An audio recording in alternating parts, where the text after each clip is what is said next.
And talk about the ballot. With the November election just months away at this point, Hillsborough County leaders are sounding the alarm about what a proposed property tax cut could mean for your safety. And today, commissioners reviewed new options to maintain funding for fire rescue if voters do approve those tax changes.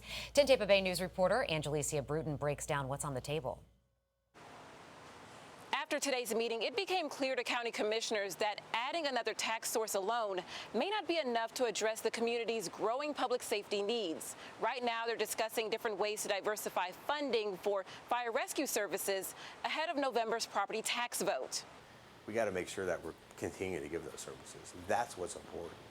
Bryant Miller Olive presented a report to commissioners detailing how a fire special assessment fee or a municipal service taxing unit could help fund fire protection services. With special assessments, you as a governing board would determine the system of calculating the charge. Commissioners learned that an assessment fee can pay for fires and basic medical calls, but not advanced life support.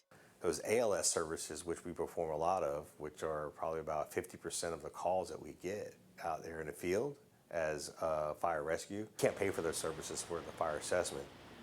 So you got to make that gap up. This report left commissioners with many questions.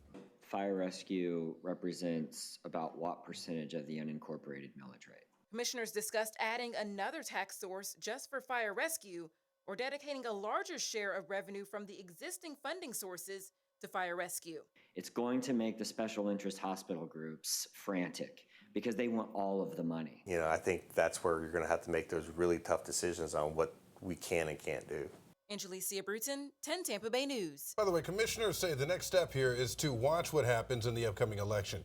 They have until the end of the year to present a resolution on how it would move forward with funding for fire services.